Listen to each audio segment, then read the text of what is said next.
మంచిది పిల్లరా, ఈరోజు మూడు మాటలు నేర్చుకుందాం. ఎన్ని? 3 మాటలు గుర్తుండి.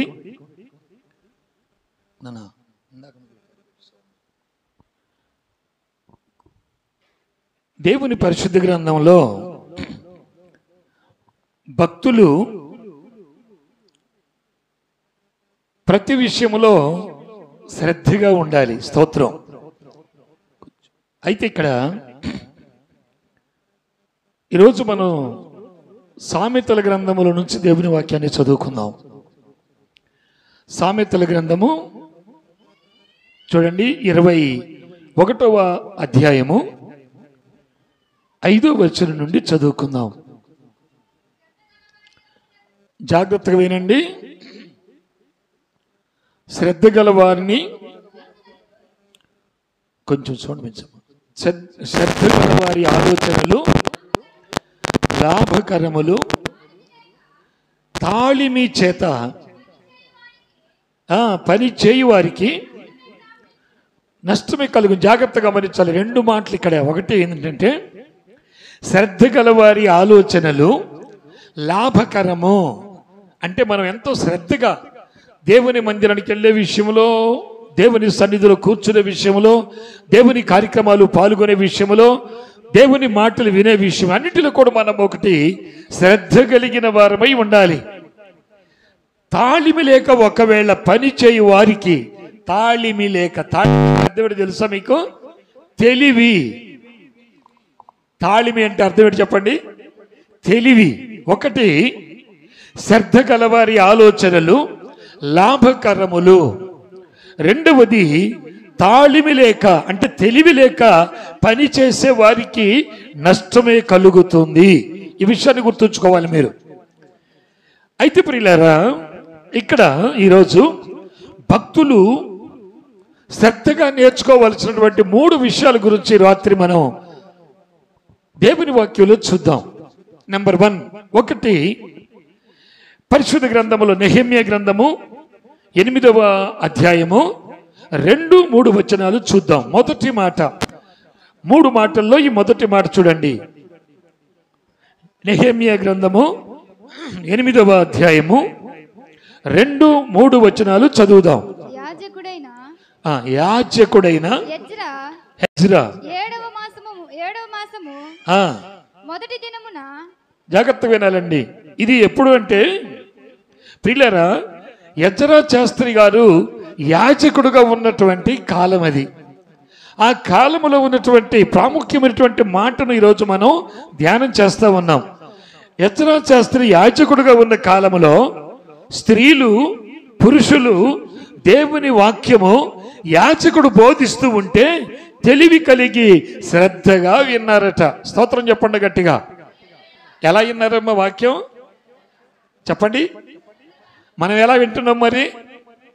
చెప్పాలి. శ్రద్ధగా వినాలి. ఈరోజు చాలా మందికి శ్రద్ధ అనేది లేదు.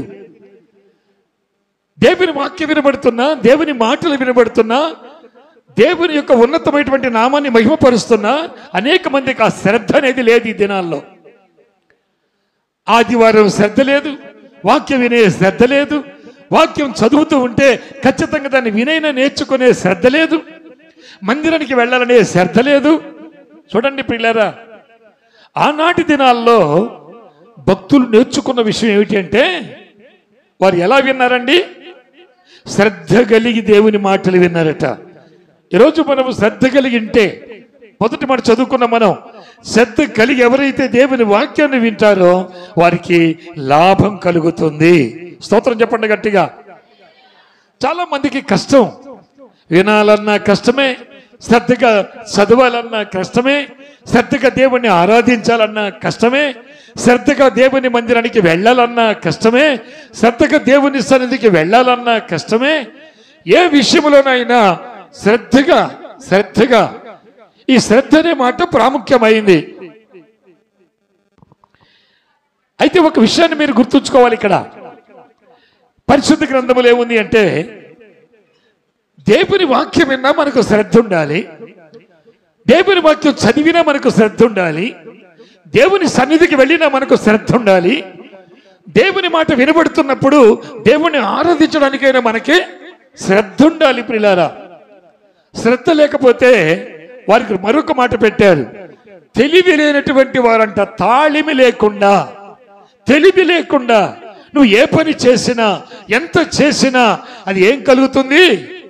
నష్టమే కలుగుతుందంట. దేవుని వాక్యం చెప్తున్నాడు సామెతల గ్రంథములో.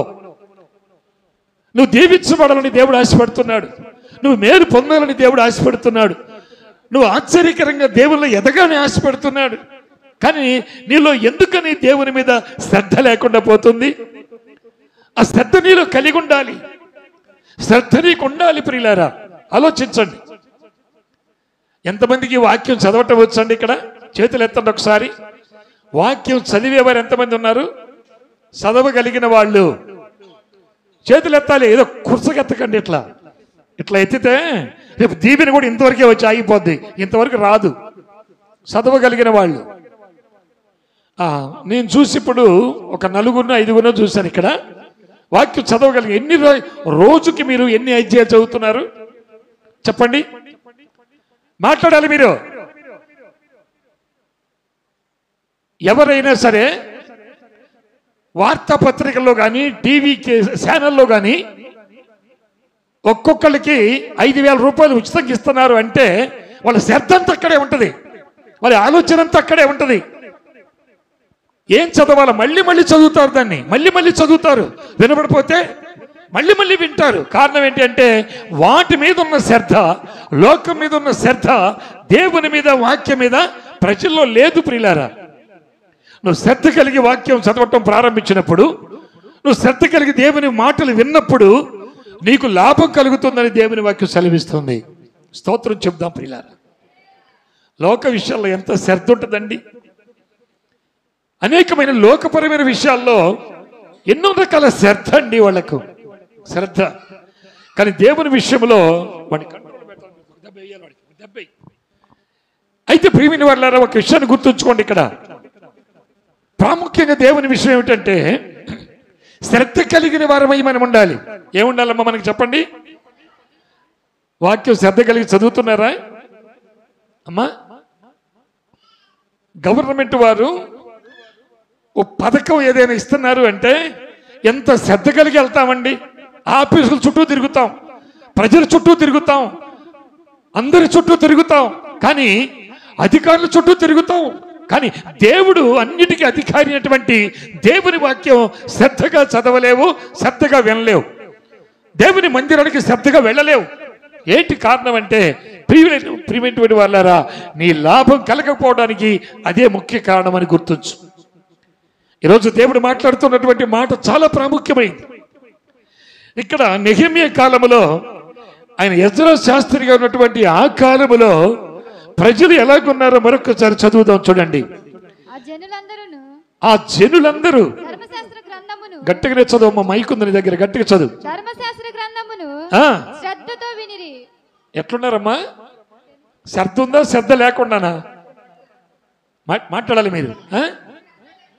ఈనాడు ఎంతమందికి శ్రద్ధ లేదు? ఈ సమయంలో కూడా చాలా మందికి శ్రద్ధనే తెలియదు, హాయిగా పడుకొని నిద్రపోతున్నారు. దేవుని వాక్యం మీద శ్రద్ధ లేదు, మందిరం పట్ల శ్రద్ధ లేదు, దేవుని పట్ల శ్రద్ధ లేదు, లోకం పట్ల ఉన్నటువంటి అంత శ్రద్ధ దేవుని పరంగా ఉండలేకపోతా ఉంది. ఏంటి కారణం? జాగ్రత్త ప్రియమైన వాళ్ళారా. దేవుడు మనల్ని ప్రేమించి ఆయన రక్తం ఇచ్చి మనల్ని కొన్నాడు. మన కొరకు ఆయన ప్రాణం పెట్టాడు, మన కొరకు ఆయన ప్రాణ త్యాగం చేశాడు ప్రియులారా. అందుకే మనం దేవుని యొక్క సన్నిధిలో దేవుని కొరకు మనం జీవించే వారిగా మనం ఉందాం. స్తోత్రం చెప్పండి గట్టిగా. అయితే మరొక విషయం చెప్తాను మీకు నేను. యోహాను చూడండి, యోహాను పత్రిక 1వ అధ్యాయము 1 నుండి కొన్ని మాటలు దేవుని వాక్యం చదువుదాం. వాక్యానికి ఎంత విలువ ఉందో చూద్దాం. అసలు వాక్యం అంటే ఏమిటో చూద్దాం. ఆదియందు వాక్యముండెను, వాక్యము దేవుని యొద్ద ఉండెను, వాక్యమే దేవుడై ఉండెను. అక్కడ ఆగండి. ఆలోచించారా ప్రియులారా? వాక్యం ఎవరై ఉన్నారు అమ్మా? వాక్యం ఎవరై ఉన్నారు చెప్పాలి మీరు. మరి దేవుడై ఉన్నటువంటి వాక్యాన్ని నువ్వు చదవకపోతే, శ్రద్ధగా నువ్వు వినకపోతే దేవుడు నీకు ఏ విధంగా ఉపకారం చేస్తాడు, ఏ విధంగా నిన్ను దీవిస్తాడు ఆలోచించి రాత్రి ఆలోచించాలి. నెక్స్ట్, ఆయన ఆది యందు దేవుని యొద్ద ఉండెను, సమస్తము ఆయన మూలముగా కలిగెను, కలిగి ఉన్నది ఏదియు ఆయన లేకుండా కలగలేదు. ఇవన్నీ మనకు బాగా తెలుసు అండి, ఇవన్నీ మనకు బాగా తెలుసు, ఇవన్నీ కూడా మనకు బాగా తెలుసు. ప్రియులారా, ఇక్కడ ఒక ప్రాముఖ్యమైన మాట ఏమిటంటే, ఆది యందు వాక్యం ఉండెను, వాక్యము దేవుని యొద్ద ఉండెను, వాక్యమే దేవుడై ఉన్నాడు. ఈ వాక్యాన్ని మనం చాలా జాగ్రత్తగా చదివేవారిగా ఉండాలి, వాక్యాన్ని మనం శ్రద్ధగా వినేవారిగా మనం ఉండాలి. అప్పుడే మన జీవితంలో గొప్ప ఆశీర్వాదాలు మనం పొందుకుంటాం. దేవుని స్తోత్రం చెప్పండి ప్రియులారా. అయితే మనం ఒక విషయాన్ని చూద్దాం. ఇక్కడ చూడండి, సామెతల గ్రంథము 10వ అధ్యాయము 4వ వచనం చదువుకుందాం. వాక్యమునందు శ్రద్ధ గలవాడు చూడండి ఐశ్వర్యవంతుడగును. మనకుందా లేదా ఆశ? ఏమండి, మనకు ఆశ ఉందా లేదా? ఐశ్వర్యవంతులు కావాలని, ఆశీర్వాదాలు కావాలని, దీవెన పొందాలని, కుటుంబంలో ఉన్నటువంటి పిల్లలకు వారి చదువుల్లోనూ వారి వివాహ విషయాల్లోనూ కుటుంబ విషయాలన్నిటిలో దేవుడు మనకు మేలు చేయాలని మనకు ఆశ లేదా? ఉందా లేదా? ఉన్నది. అయితే ఇక్కడ దేవుని వాక్యం సెలవిస్తుంది ప్రియులారా, బద్ధకముగా. ఎంతమందికి ఎంత బద్ధకమో! దేవుని మందిరానికి వెళ్ళాలంటే బద్ధకం, దేవుని వాక్యం చదవాలంటే బద్ధకం, దేవుని మాటలు వినాలంటే బద్ధకం, దేవునికి ప్రార్థన చేయాలంటే బద్ధకం, దేవునికి ఏది చెయ్యాలో అది చెయ్యలేటువంటి స్థితిలో బద్ధకస్తులుగా మిగిలిపోతున్నారు వాళ్ళు. తినడమే ఆలస్యం, మరి జీవితంలో నిద్ర. తినడమే ఆలస్యం, మరి జీవితాల్లో లోక సంబంధమైన విషయాలు తప్ప దేవుని పట్ల శ్రద్ధ లేదు. ఇక్కడ దేవుని వాక్యం సెలవిస్తుంది, బద్ధకముగా పని చేయువాడు అమ్మా ఏమవుతారంట? పై మాట చదవండి, మొదటి మాట. వాక్యమునందు శ్రద్ధ గలవాడు ఐశ్వర్యవంతుడగును. స్తోత్రం చెప్పండి. అంటే దేవుని వాక్యమునందు శ్రద్ధ కలిగిన వారేమో ఐశ్వర్యవంతులగుతారట. దేవుని వాక్యమునందు, దేవుని మందిరమునందు, దేవుని విషయంలో ఏదైనా బద్ధకంగా ఉంటే ఏం జరిగిద్దని చెప్పాలి మీరు. అమ్మా అబ్బా, ఎంత చక్కగా దేవుని వాక్యం మాట్లాడుతుంది పిల్లరా. ఎప్పుడైతే నువ్వు బద్ధకంగా జీవించడం ప్రారంభిస్తావో దరిద్రత నీ ఇంటికి తలుపులు తట్టేటట్లు ఉంటుందట. దరిద్రత ఏదో తెలుసా? సాతాను. నేను దేవుని వాక్యాన్ని విననివ్వదు, దేవుని మందిరానికి వెళ్ళనివ్వదు, దేవుని వాక్యం వినబడినా సరే నీ చెవులకి ఎక్కనివ్వదు, దేవుని వాక్యం చదవాలంటే నీకు సమయం ఇవ్వనివ్వదు. చూసారా? అక్కడే మొట్టమొదటిగా దరిద్రుడైనటువంటి సైతాను ప్రారంభిస్తాడు. అందుకే మన జీవితాల్లో ఐశ్వర్యవంతులుగా కావాలి అంటే, తర్వాత దీవించబడాలి అంటే మనలో ఏముండాలి? దేవుని పట్ల చెప్పండి అమ్మా, ఏమండి చెప్పండి, శ్రద్ధ కలిగిన వారమై మనం ఉండాలి. చూడండి, ప్రతి నెల 20వ తారీఖున మనకు ఇక్కడ ఆల్ నైట్ ఉంటుంది. ఎంతో శ్రద్ధ కలిగి దూర ప్రాంతం నుంచి ఎంతగానో ప్రయాసపడి ఆర్కెస్ట్రా వారు వీరందరూ కూడా వస్తూ ఉంటే కేవలం కొంతమంది, అందరు కాదండి, కొంతమంది శ్రద్ధ లేకుండా పక్కనే ఉన్న దేవుని మందిరానికి రాలేక, వాక్యం చదవలేక, వాక్యం వినలేక, ప్రార్థన చేయలేక, ఆరాధించలేక బద్ధకస్తులై ఉంటున్నారట. జాగ్రత్త. ఈరోజు దేవుడు మాట్లాడుతున్నాడు, నువ్వు ఎలా ఉన్నావో అది నీ ఆత్మకే వదిలేస్తూ ఉన్నావు. ఎందుకంటే అది దేవుడికి తెలుసు, నీకు తెలుసు. నా స్థితి ఏమిటో నాకు తెలుసు, నా దేవునికి తెలుసు. నువ్వు ఎలా ఉంటున్నావో నీకు తెలుసు. పిల్లరా, నామకర్త క్రైస్తవులుగా మనం జీవించే రోజులు కావి.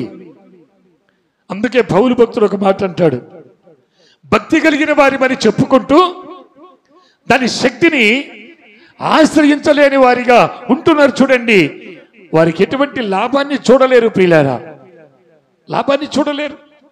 దేవుని వాక్యం సెలవిస్తా ఉంది ప్రియులారా. చూడండి, వాక్యమందు శ్రద్ధ కలిగిన వాడు ఐశ్వర్యవంతుడగుతాడు.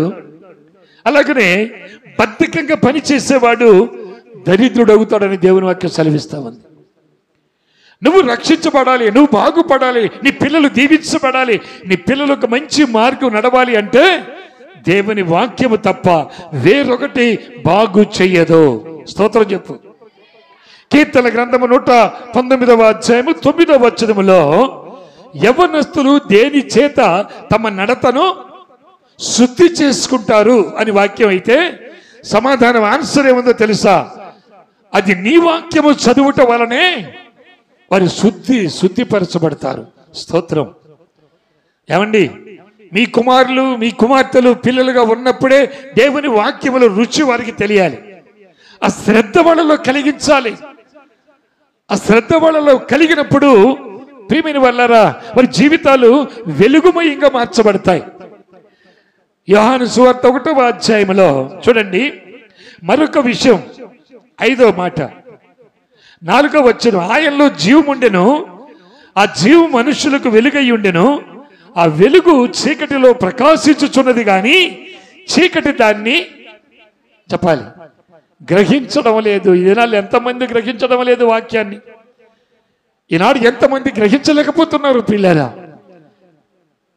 జాగ్రత్తగా ఆలోచించాలి. రాత్రి మనం 3 మాటలు.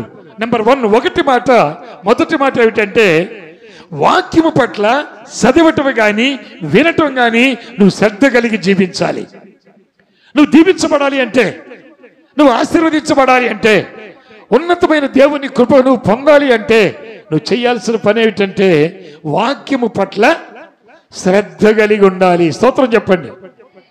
ఇక 2వ మాటకి వెళదాం. పరిశుద్ధ గ్రంథములో సామెతల గ్రంథము చూడండి, 12వ అధ్యాయము 24వ వచనం చదువుకుందాం. శ్రద్ధగా పనిచేయువాడు ఏలుబడి చేస్తాడు, అంటే అధికారంగా ప్రవర్తిస్తాడు. ఎవరండి? శ్రద్ధగా పనిచేసేవారు. శ్రద్ధ లేకుండా సోమరితనముతో చేసేవారు వెట్టి పనులు చేయాల్సిన పరిస్థితి వస్తుందండి. గుర్తుపెట్టుకోవాలి. పని చేస్తూనే ఉంటారు, ప్రయాస పడుతూనే ఉంటారు. వారు సోమరులు, వారికి ఖచ్చితంగా శ్రద్ధ లేదు. అంటే దేవుని వాక్యం పట్ల, దేవుని పరిచర్య పట్ల. వాక్యాన్ని గురించి ముందు విన్నాం, ఇప్పుడు పని గురించి. పని అంటే దేవుని పరిచర్య గురించి ఇక్కడ మనం వినబోతున్నామండి. శ్రద్ధగా దేవుని పరిచర్య చేసేవారు వేలుబడి చేస్తారంటే వాళ్ళు కొంత అధికారం కలిగి ఉంటారు. తర్వాత 2వ మాట, శ్రద్ధ లేకుండా సోమరితనంగా దేవుని యొక్క పని చేయాలనుకుంటే వాళ్ళు ఏమండి వెట్టి చాకిరి చేయాల్సి వస్తుంది. ఉపయోగం లేదు.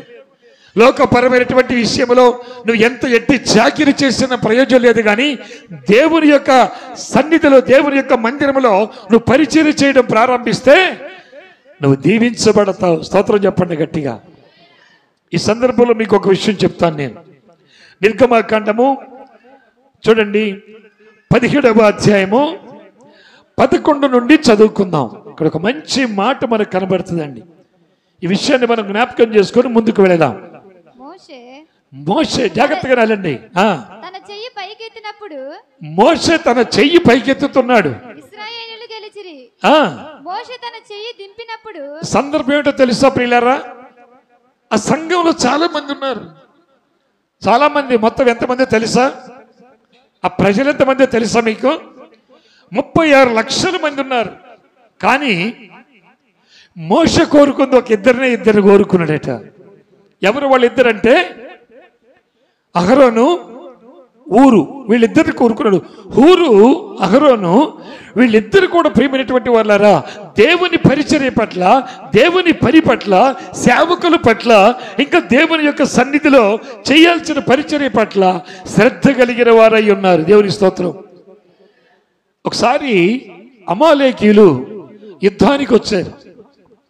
యుద్ధానికి వచ్చినప్పుడు ప్రియులారా, యెహోషువ పరిగెత్తుకొని వచ్చి చెప్పాడు, అయ్యా మోషే గారు, అమాలేకీయులు యుద్ధానికి వచ్చారంటే ఆయన అన్నాడు, మీరు వెళ్ళి యుద్ధం చేయండి, రేపు ఉదయ కాలంలో నేను దేవుని కర్ర చేత పట్టుకొని ఆ పర్వతం మీదకి వస్తాను అని చెప్పాడు. యుద్ధం జరుగుతూ ఉంది, పర్వతం కింద యుద్ధం జరుగుతుంది. అహరోను ఊరు మోషే తరపున ఆయన ప్రక్కన ఉన్నారు. అయితే ఆయన ప్రక్కన ఎవరు ఉన్నారు, కానీ మోషేని కనిపెట్టుకొని ఉన్నారు. ఆయన బలహీనంగా ఉన్నాడా, బలవంతుడిగా ఉన్నాడా, శక్తి కలిగిన వాడుగా ఉన్నాడా? ఆయన లేకపోతే ఇశ్రాయేలు ప్రజలకు విమోచనే లేదు. దేవుడు అతను పంపించకపోతే విమోచన రక్షణ లేదు. అందుకని ఆ పరిచర్య చేసే విషయంలో, పని చేసే విషయంలో చాలా జాగ్రత్తగా ఆయన కనిపెట్టుకుని ఉన్నారంట. దేవుని స్తోత్రం చెప్పండి. అమాలేకీయులు కొండ క్రింద యుద్ధం చేస్తున్నారు. యెహోషువ సైన్యాన్ని తీసుకుని వెళ్ళి యుద్ధం చేస్తూ ఉన్నాడు. తర్వాత మీరు ఆ భాగం చదువుకోండి ప్రియులారా. అయితే మోషే తన చెయ్యి పైకెత్తినప్పుడు చెప్పాలి, ఇశ్రాయేలు ప్రజలు గెలుస్తున్నారు. ఆ చెయ్యి బరువెక్కి బలహీనపరచబడి అది దిగిపోతున్నప్పుడు ప్రియమైన వాళ్ళారా, అమాలేకీయులు గెలుస్తున్నారు. అంటే అర్థం ఏంటో తెలుసా? దేవుని సేవకుని యొక్క చెయ్యి, దేవుని తట్టు ఎప్పుడు ఎత్తిపట్టే ఉంటాడు. స్తోత్రం చెప్పు.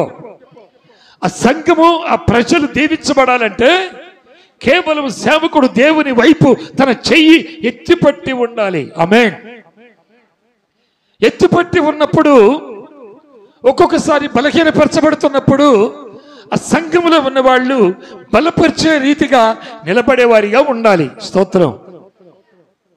వెళ్ళారు, యుద్ధం జరుగుతూ ఉంది.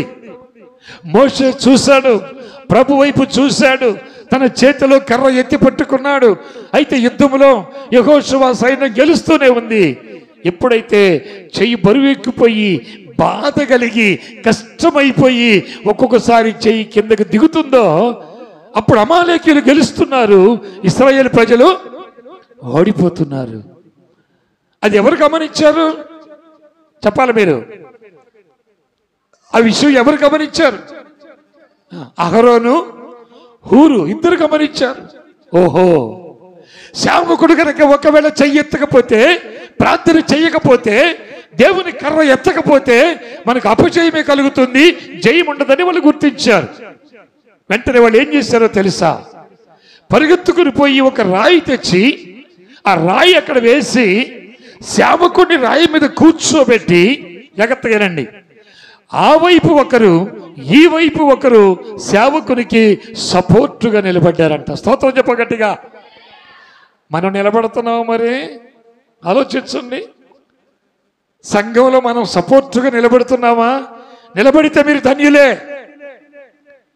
ఒకవేళ అలాంటి వాళ్ళు లేకపోతే ఈ రాత్రి వారితోనే దేవుడు మాట్లాడుతున్నాడు. చెయ్యి ఎత్తినప్పుడు జయం, చెయ్యి దించితే అపజయం. హూరు, అహరోను ఇద్దరు కూడా మోషేను కనిపెట్టుకొని ఉన్నారు. ఎక్కడ చెయ్యి దిగిపోతుందో, ఎక్కడ మనం ఓడిపోతామో, ఎక్కడ అపజయం పాలు అవుతామో అని ఖచ్చితంగా కనిపెట్టుకొని ఉన్నారు ప్రియులారా. అయితే ఆ రోజు అక్కడ వచ్చిన విజయం ఎవరిని బట్టి వచ్చిందో తెలుసా? నిలబడినటువంటి మోషే చేసే ప్రార్థన, మోషే సేవకుని బలపరిచిన అహరోను, హూరు. మరి ఏ సంఘములో ఎంతమంది సహకారులు ఉన్నారో నాకు తెలియదు, కానీ ఈ లైవ్ ద్వారా దేవుని వాక్యాన్ని వింటున్న ప్రియ సోదరి సోదరుడా, నీ జీవితంలో నువ్వు ఉన్నటువంటి సంఘములో నీ సేవకుని నువ్వు ఎంత సపోర్ట్గా ఉన్నావు. పని చేయడం వల్ల, అదే మనం చదివే రెండవ మాట ఏంటో తెలుసా? శ్రద్ధగా పని చేసేవారు ఏలుబడి చేస్తారు. ఎంతమంది ఉన్నారు? 36 లక్షల మంది ఉంటే ఈ 36 లక్షల మంది ఆ సందర్భంలో వారి పేర్లు మనకు కనబడవు. ఇద్దరు పేర్లే కనబడుతున్నాయి, గుర్తుంచాలి. ఎవరా ఇద్దరు అంటే అహరోను, హూరు. వాళ్ళ పేర్లు మాత్రం మనకు కనబడుతున్నాయి. ఉండటానికి ఎంతమంది ఉన్నారు అక్కడ? 36 లక్షల మంది ఉన్నారు, పోరాడుతున్నారు, యుద్ధం చేస్తున్నారు. కానీ పిల్లరా, పరిశుద్ధ గ్రంథంలో మోషే పక్కన, ఆ ప్రక్కన నిలబడినటువంటి వ్యక్తుల్లో రెండు పేర్లు మనకు కనబడుతున్నాయి. అంటే అర్థం ఏంటి తెలుసా? శ్రద్ధ కలిగి వారు పరిచయం చేసేవారిగా ఉన్నారు. ఈనాడు సంఘాల్లో చూస్తాం, ఎవరైనా ఊడ్చిన వాళ్ళే ఓడవాలి. ఏమండి, ఎవరైనా ఒకవేళ దేవుని పరిచర్యకు ఖర్చుపడే వాళ్ళే ఖర్చుపడాలి.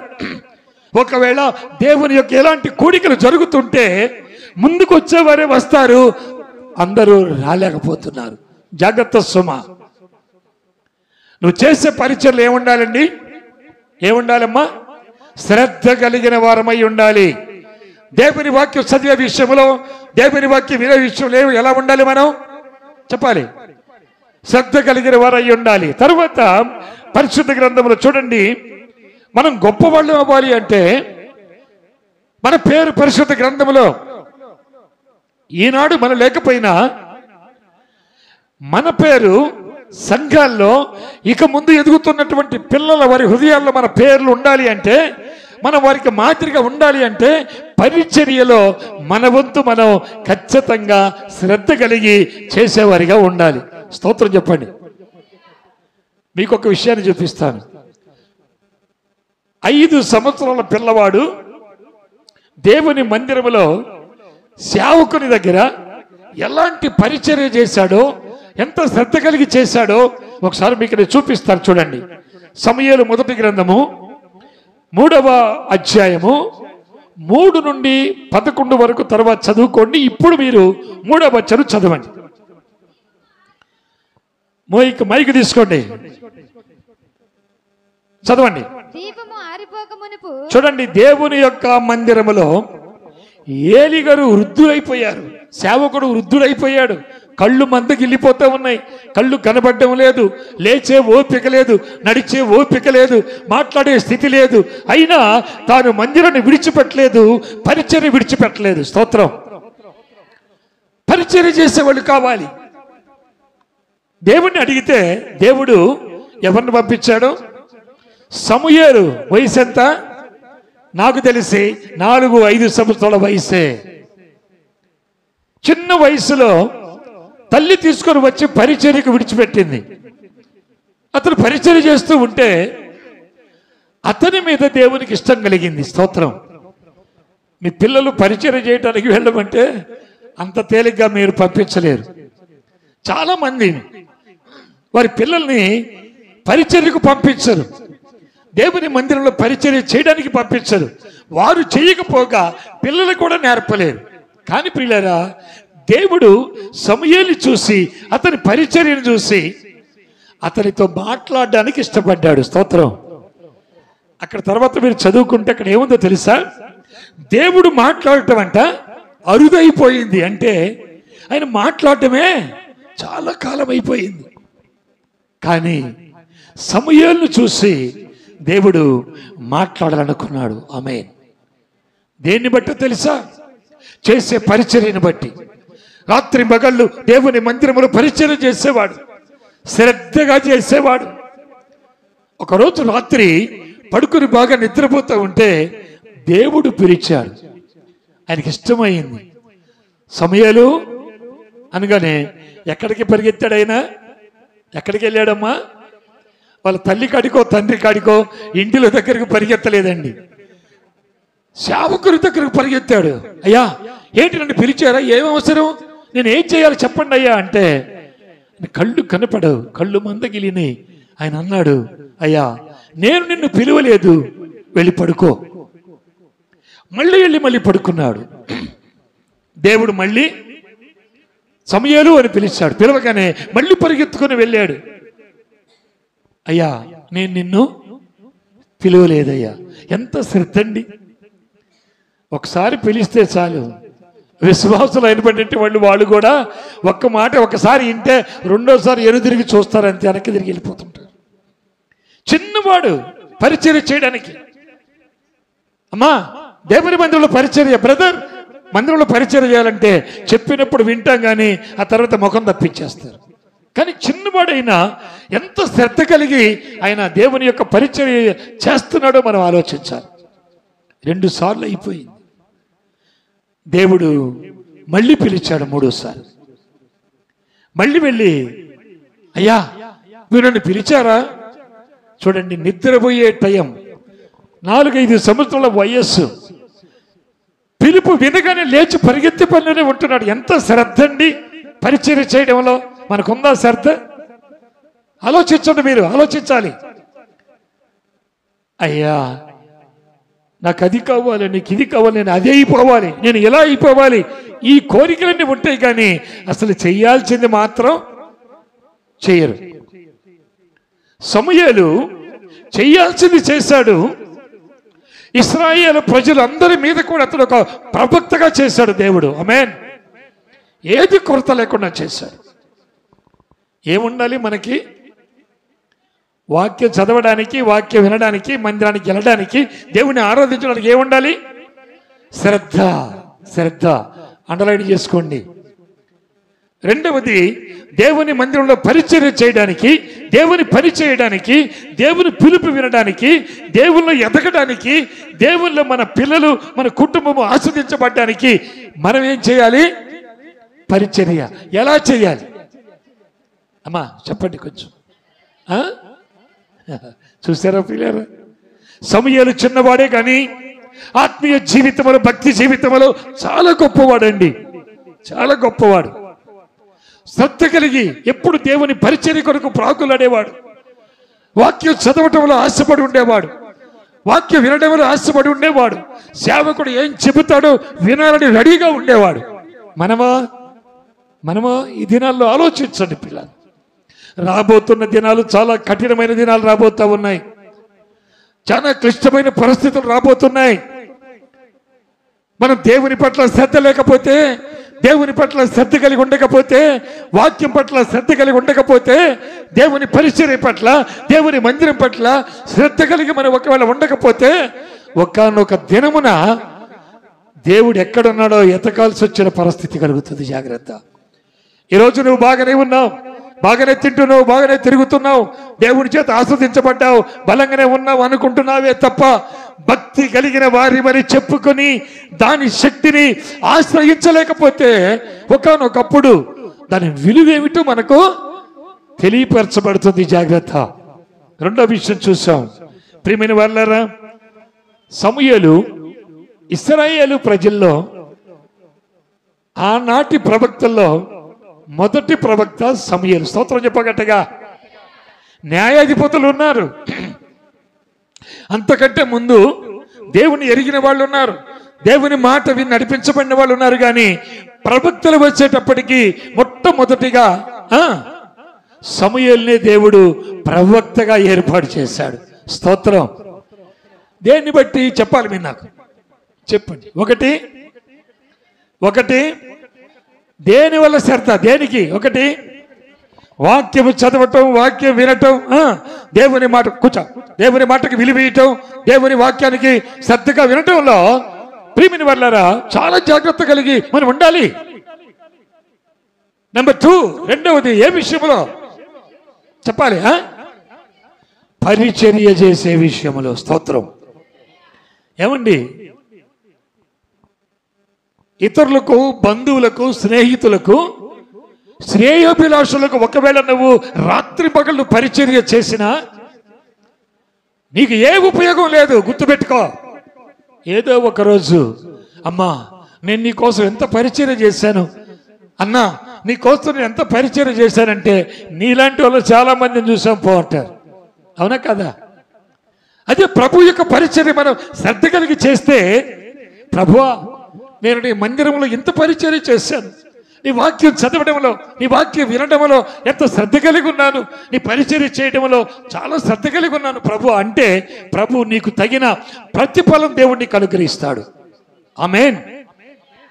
మూడో మాట చెప్పి నేను ముగిస్తాను, ఎందుకంటే సమయం ఎక్కువ అవుతుంది కనుక. నేను మూడో మాట చెప్పి నేను ఈ యొక్క వాక్య భాగాన్ని ముగించడానికి ప్రయత్నం చేస్తాను. చూడండి, రోమా పత్రిక 3వ మాట.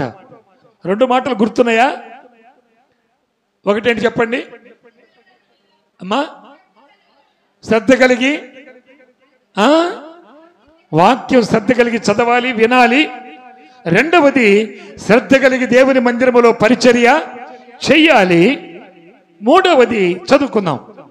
రోమా పత్రిక 12వ అధ్యాయము 13వ వచనం. ఒక్క మాట చెప్పి నేను ముగిస్తాను. పరిశుద్ధుల అంటే సేవకుల అవసరములలో పాలు పొందుచు శ్రద్ధగా ఆతిథ్యము ఇచ్చుచు ఉండండి. శ్రద్ధగానా అశ్రద్ధగానా? వినాలి మీరు జాగ్రత్తగా అండి. ఎలా? శ్రద్ధగా. పరిశుద్ధుల అనగా పరిశుద్ధులు అంటే ఆనాటి దినాల్లో సేవకులకి పెట్టబడిన పేరది. వారి నిమిత్తము, సేవ నిమిత్తము, పరిచర్య నిమిత్తము మనము శ్రద్ధ కలిగి ఏమి ఇవ్వాలి? మనం ఆతిథ్యము ఇచ్చేవారికి మనం ఉండాలట. ఈ ఆతిథ్యం ఇస్తే ఎటువంటి ఆశీర్వాదం ఉందో ఒకసారి మీకు చెప్పి నేను ముందుకెళ్తాను. అపోస్తుల కార్యము 28వ అధ్యాయం 1 నుండి 9 వచనాల వరకు మీరు తర్వాత చదువుకోండి. నేను చెప్తున్నాను. ఒకసారి ఖైదు చేయబడేటువంటి పౌల్ని వాడ ప్రయాణంలో తీసుకుని వెళుతున్నారు. ఆయన ఒక్కడే కాదు, మరికొంతమంది ఖైదీలు ఉన్నారు. వేరే ప్రాంతానికి తీసుకుని వెళుతున్నప్పుడు దేవుడు ఒక రాత్రి ప్రత్యక్షమై పౌలు గారితో చెప్పాడు, ఈ వాడ బ్రద్దలైపోబోతుంది. అందరికీ చెప్పున్న విషయం, మీరు చక్కెల మీదే ప్రయాణం చేసి వెళ్ళాలే తప్ప వాడ ప్రయాణం చేయలేరు, జాగ్రత్త అని చెప్పాడు. పౌలు గారు వెంటనే వాళ్ళందరినీ కూడగట్టి చెప్పాడు, అయ్యలారా, ఈ వాడ బ్రద్దలవబోతా ఉంది, దేవుడు నాకు తెలియచేశాడు, అందరూ ప్రార్థన పరంగా ఉండండి, అందరూ జాగ్రత్తగా ఉండమని చెప్తే దేవుడు చెప్పిన రీతిగానే ఆ వాడ బ్రద్దలైపోవడం జరిగింది. చెక్కల మీద వారు ఒక ద్వీపానికి వచ్చేసారు. స్తోత్రం చెప్పు. ఆ ద్వీపానికి అయితే ప్రియమైన వాళ్ళారా, ఇక్కడ మనం చూస్తే ఆ ద్వీపం పేరు మెళితే అనేటువంటి ద్వీపం. ద్వీపం అంటారు, ఊరు వేరు ద్వీపం వేరు. ఊరులో ఉండేది ఊరు, ద్వీపం సముద్రంలో ఉండేది ద్వీపం. గుర్తుపెట్టుకోండి మీరు. ఒక సముద్రపు మధ్యలో అక్కడక్కడ ఉండేదాన్ని ఏమంటారంటే ద్వీపం అంటారు. ఇంట్లో వెలిగించుకునే దీపం కాదు, ద్వీపం. గుర్తుపెట్టుకోవాలి. అయితే దాని పేరు మెళితే. ఆ ద్వీపములో ఒక యజమాని ఉన్నాడు, అక్కడ కొంతమంది ప్రజలు ఉన్నారు. వాళ్ళందరినీ ఖచ్చితంగా ఏలుతూ ఉన్నటువంటి ఒక వ్యక్తి ఉన్నాడు. అతనికి భయంకరమైనటువంటి, తర్వాత మీరు చెప్పాను చదువుకోండి, 7వ వచనం చూస్తే, పొప్పులి అనేవాడు ఆ ద్వీపములో ముఖ్యుడుగా అధిపతి అయ్యి పెద్దగా ఉన్నాడు. అతడు మమ్ములను చేర్చుకొని 3 దినములు మాకు, చదవగలరా ఇప్పుడు? ఈ మాట మీరు చదివితే బాగుంటుంది.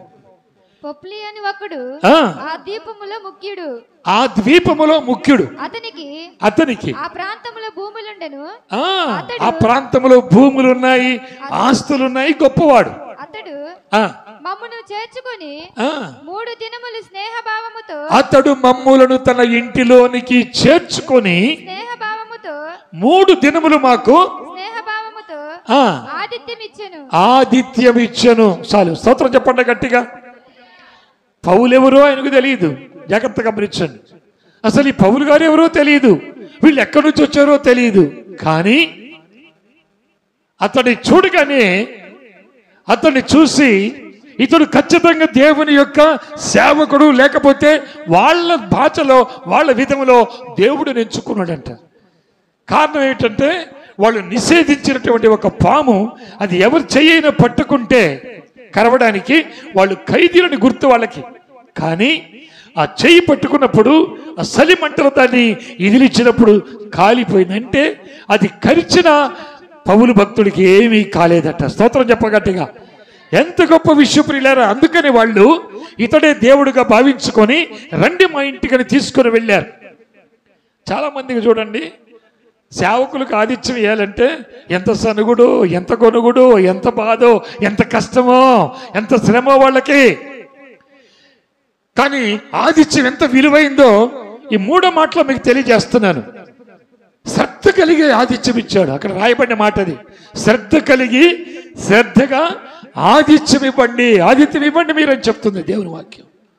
అయితే ఇతడు లోపలికి పిలుచుకున్నాడు. అప్పటికే తన తండ్రి ఎలాగొన్నాడో తెలుసా? తర్వాత మీరు అక్కడ చదువుకోండి ప్రియమైన వాళ్ళారా. అక్కడ 8వ వచనం, పొప్పులి తండ్రి జ్వరముతోనూ రక్త భేదిలితోనూ బాధపడుచు పడి ఉన్నప్పుడు పౌలు అతని యొద్దకు వెళ్ళి అతని మీద చేతులు ఉంచి ప్రార్థన చేయగా వెంటనే అతడు స్వస్థత పొందెను. స్తోత్రం చెప్పగట్టుగా. చాలా మంది వాళ్ళ ఇంట్లోకి దేవుని సేవకులు రావడం అంటే సామాన్యమైన విషయం కాదు ప్రియులారా. మీరు గుర్తుంచుకోవాలి విషయం. ఎంతో మంది, ఎందుకంటే వాళ్ళకి బాగా ఆకు వైద్యాలు తెలుసు. అరణ్యంలో ఉండేవాళ్ళు, యొక్క ద్వీపములో భయంకరమైన ద్వీపాల్లో ఉండేవాళ్ళు, వాళ్ళకి ఆకు వైద్యాలు, పసర వైద్యాలు బాగా తెలుసు. అయినా రక్తభేదులు తగ్గలేదు, జ్వరం తగ్గలేదు, బలహీనుడై చనిపోవడానికి సిద్ధంగా అప్పటికి 20 రోజులుగా మంచములో పడి ఉన్నాడు. ఇప్పుడు పౌలు గారు ఆ ఇంటికి వెళ్ళినప్పుడు ఆయన చేసిన పని ఏమిటో తెలుసా? చెప్పాలి. ఎన్ని రోజులు ఇచ్చారు ఆతిథ్యం? 3 రోజులు. పొప్పులే అనే వ్యక్తి తన ఇంటిలో ఎప్పుడైతే ఆతిథ్యం ఇచ్చాడో చూశాడు పౌలు భక్తుడు. చూసి ఆహా అని దగ్గరకు వెళ్ళి అతని మీద చేతులు ఉంచి ప్రార్థన చేసి ప్రభువుని అడిగాడు, ప్రభువా ఇతడికి ఈ రక్తభేదులు కట్టుకొను గాక, ఈ జ్వరము తగ్గిపోవును గాక అని ప్రార్థించిన వెంటనే అతనికి స్వస్థత కలిగింది. స్తోత్రం చెప్పండి. నేను ఒక చిన్న మాట అడుగుతాను. పౌలు భక్తుణ్ణి పొప్పులి తన ఇంటిలోకి తీసుకోకపోతే, ఆతిథ్యం ఇవ్వకపోతే ఆ ఇంటిలో ఉన్న అవసరత, ఆ ఇంటిలో ఉన్న కొరత, ఆ ఇంటిలో ఉన్న విధానము పౌలు గారికి తెలుసా? వారు స్వస్థపరచబడేవాళ్ళ, వారు మేలు పొందుకునేవాళ్ళ? ఆలోచించాలి మనం. 3వ మాట ఏంటంటే శ్రద్ధగా మనం చెప్పాలి. మీరే ఆతిథ్యం ఇవ్వాలి. కలిగిన దానిలో నుండి మనం నేర్చుకోవాలి. ఆమేన్. ప్రియమైన దేవుని పిల్లలారా, నేను ముగించే ముందు మరొక మాట చదువుతున్నాను చూడండి. హెబ్రీ పత్రిక 13వ అధ్యాయం 1వ వచనం. సహోదర ప్రేమ నిలవరముగా ఉండనియండి. ఎప్పుడు ఉండాలి అది సహోదర ప్రేమ? మనకు మేలు కలిగినప్పుడు, మనకు ప్రేమ కలిగినప్పుడు, మనకు ఆశ కలిగినప్పుడు, మనలో ఆసక్తి కలిగినప్పుడు, మనుషుల్లో ఉద్యోగం కలిగినప్పుడు, అప్పుడు కాదు ప్రేమ ఉండేది. ప్రేమ ఎప్పుడు చెప్పాలి? క్రైస్తవుల యొక్క ప్రేమ ఎప్పుడు ఉండాలి. ఆమేన్.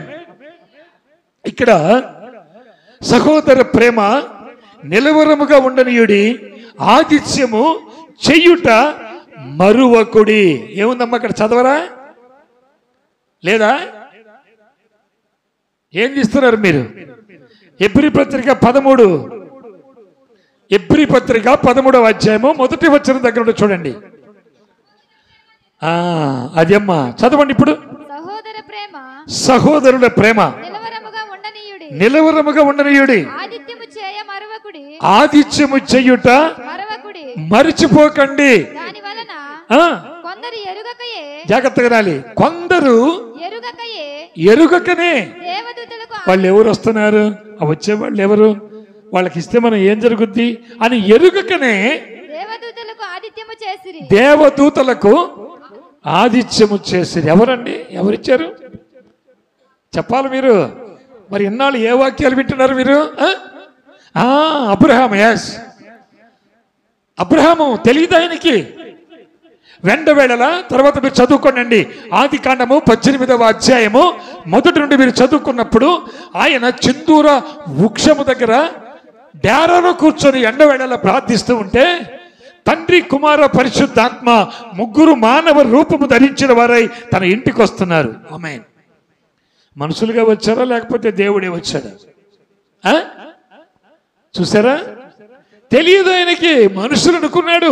ఎదురెళ్ళాడు, సాష్టాంగపడి నమస్కారం చేసి, అయ్యా మా రండి రండి, ఈ చెట్టు కింద మీరు కూర్చోండి, నేను వెంటనే మీకు ఆతిథ్యము ఇవ్వాలి, చిత్తపరుస్తాను.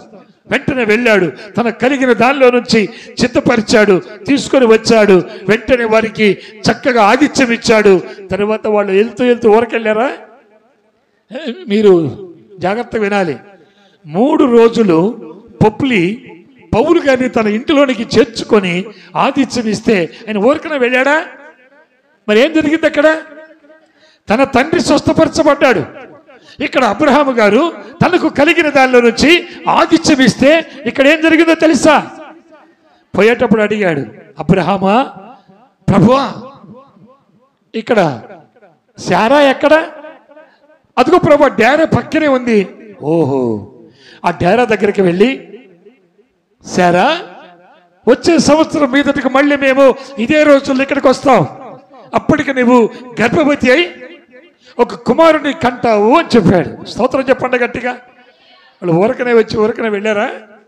చాలా మందికి చూడండి ప్రియమైన వాళ్ళారా, నేర్చుకోరు. సంవత్సరాలు గతించిపోతున్నా ఆదిత్యం అంటే తెలియదు, ప్రేమ అంటే తెలియదు, ఎలా ఎదగాలో తెలియదు, శ్రద్ధగా ఎలా ఉండాలో, శ్రద్ధగా వాక్యం ఎలా చదవాలో, శ్రద్ధగా ప్రార్థన ఎలా చెయ్యాలో, శ్రద్ధగా దేవుని ఎలా ఎదగాలో, శ్రద్ధగా పరిచర్య ఎలా చెయ్యాలో చాలా మందికి తెలియడం లేదు. కానీ మనం నేర్చుకునే వారిగా ఉండాలి. ఆమేన్. స్తోత్రం చెప్పండి గట్టిగా. ఇప్పుడు చెప్పండి, 3 మాటలు చెప్పండి, 3 మాటలు చెప్పండి. నేను ఒకటి అంటాను. 1, దేవుని వాక్యం చదవటంలోను వినటంలోను శ్రద్ధ కలిగిన వారమై మనం ఉండాలి. నెంబర్ 2, పరిచర్య చేసే విషయంలో శ్రద్ధ కలిగిన వారమై మనం ఉండి పరిచర్య చేయాలి. నెంబర్ 3, మూడవది, ఆతిథ్యం ఇచ్చేటువంటి విషయంలో నీకు కలిగిన దానిలో నుండి నీవు ఖచ్చితంగా శ్రద్ధ కలిగి ఆతిథ్యం ఇవ్వాలి. ఏమంటే ఈ 3 మాటలు నేనేమన్నా నా సొంత బైబిల్ ఇదేమన్నా దేవుడు భక్తుల కొరకు ఏర్పాటు చేసిన 3 మాటలు మీకు ప్రాముఖ్యంగా అర్థం కావడానికి దేవుడు స్పష్టంగా మీతో మాట్లాడిన మాటలు ఈ ప్రియులారా. అయితే మనం అక్కడ చూసిన విషయం ఏమిటో తెలుసా?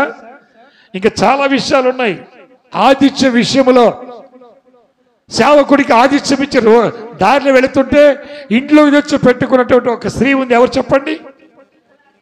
అమ్మా, గనురాలైన స్త్రీ, సునోమిరాలు. అయితే ఆమె తీసుకుని వచ్చి సేవకుడిని ఇంట్లో ఉంచి ఆతిథ్యం ఇస్తే ఆమెకేం జరిగింది మరి చెప్పండి?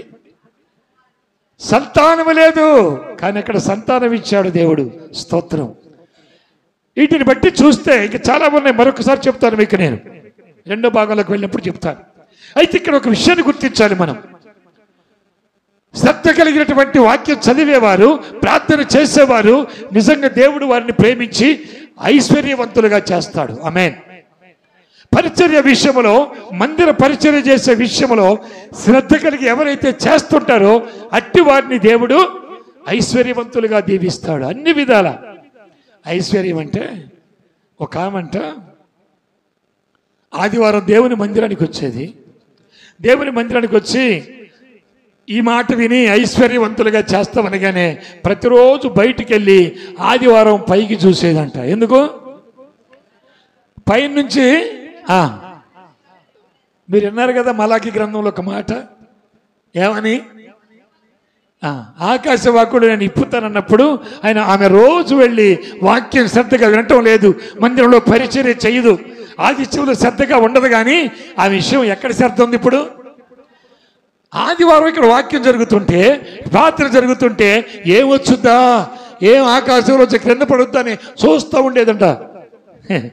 ఒకరోజు సేవకుడు గమనించి అడిగాడంట, ఈమె ఏంటి రోజు బయటికి వెళ్ళి చూస్తుంది, ఆదివారం దేవుని మాట వినదు, పరిచర్య చెయ్యదు, ప్రేమగా ఉండదు, ఏ విషయంలో సరిగ్గా ఉండదు, బయటికి వెళ్ళి ఏంటి చూసేది ఆకాశములని ఆమెను పిలిచి అడిగాడు. అమ్మా, ఏంటి నువ్వు ప్రతి ఆదివారం గమనిస్తే నువ్వు పైకి చూస్తున్నావంటే, మీరు వాక్యం చెప్పినప్పుడు నేను విన్నాను అయ్యగారు. ఏమని? మీరు ఆకాశ వాక్యాలు విప్పంట విస్తారంగా కురవ పడితేనైనా నేను చూశాను, మీరు చెప్తే విన్నాను కదా, అది చూడడానికి వెళ్ళాను అందట. ఆయన అన్నాడంట, అమ్మా ఎప్పుడు ఆకాశ వాక్యాలు ఇప్పబడితే తెలుసా? నువ్వు చేయాల్సింది నువ్వు చేసినప్పుడు, నువ్వు ఉండాల్సిన విధంగా ఉన్నప్పుడు. ఎప్పుడైతే దేవుని యొక్క ఉన్నతమైన స్థితిలో నువ్వు చేయాల్సింది వాక్య ప్రకారంగా చేస్తావు, అప్పుడు ఆకాశ వాక్యాలు విప్పబడితే అని చెప్పాడమ్మా దేవుడు. అది వాక్యం. కొంతమంది ప్రియమైన వాళ్ళరా ఏదో ఆశపడతారే తప్ప ఆలోచన ఉండడం లేదు. అందుకని ఇక్కడ స్పష్టంగా ఈరోజు మాట్లాడాడు. 3 విషయాలు మనం విన్నాం. నెంబర్ 1, ఒకటి జ్ఞాపకం చేసి ప్రార్థన చేస్తాను. ఒకటి మీరు చెప్పండి, నేను అడుగుతుంటున్నా. అమ్మా వాక్యం చదివే విషయంలో కొంతమంది చూడండి, ఆదివారం ప్రార్థనకు వచ్చేటప్పుడు బైబిల్ శుభ్రంగా దుమ్ము దులిపి శుభ్రంగా, ఎందుకంటే మళ్ళీ పక్క వాళ్ళకి ఆ దుమ్ము కొట్టినప్పుడు ఖచ్చితంగా వాళ్ళ కళ్ళలో పడి కనుక్కుంటారని ఇంటి దగ్గర దుమ్ము దులిపి బైబిల్ సంకలో పెట్టుకొని వచ్చి ఆడ పెట్టుకొని ఇంటికి వెళ్ళగానే మళ్ళీ ఆడ పడేస్తారు. శ్రద్ధ, అది శ్రద్ధ అశ్రద్ధ అంటారు. జాగ్రత్త సుమ. రెండవది పరిచర్య. మాయ్ యాడికి వెళ్ళేది? మందిరంలో ఊడవాలి, అందుకు వెళ్తున్నానమ్మ. ఇంట్లో ఊడ్చుకో, ఇంటి ముందు ఊడు, ఇంటి చుట్టూ ఊడు. ఏడ నువ్వు పరిచయం చేసేది? నువ్వు ఒక్కదానివేనా? ఆ మందిరంలో ఉన్నవారందరూ ఆడికి వెళ్ళారు, ఏమైపోయారు అంటే రేపొద్దున నువ్వు ఆశించిన రిజల్ట్ దేవుని దగ్గర నుంచి రావు, నువ్వు చూడలేవు. నెంబర్ 3 ఆదిత్యం. ఒక్కరోజు దేవుని పరంగా నువ్వు ఆదిత్యం ఇస్తే నెలంతటా దేవుడు నిన్ను పోషిస్తాడు. స్తోత్రం చెప్పు. ఏలియా గారికి పేద విధవరాలు ఆదిత్యం ఇచ్చింది. ఏమైంది? మాట్లాడరే? వాళ్ళ ఇంట్లో ఏముంది? ఎంత ఉంది? 100 బస్తాలు బియ్యం ఉన్నాయా? ఒక 15 బస్తాలు కందిపప్పు ఏమైనా ఉన్నాయా? 24 డబ్బాలు నూనె ఉందా?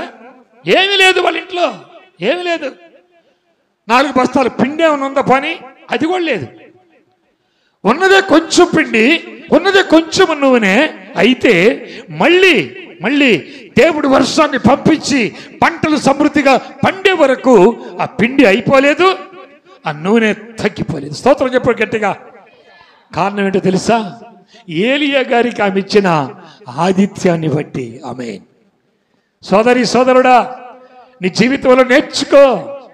ఎంతకాలం భక్తులుగా పేరు పెట్టుకొని పైకి భక్తి కలిగిన వారిగా ఉండి ఆ భక్తి శక్తిని ఆశ్రయించలేని వారిగా ఉంటే ప్రయోజనం లేదు. అందుకని దేవుని వాక్యం సెలవిస్తా ఉంది, ప్రతి విషయంలో శ్రద్ధ కలిగిన వారమై మనం ఉండాలి.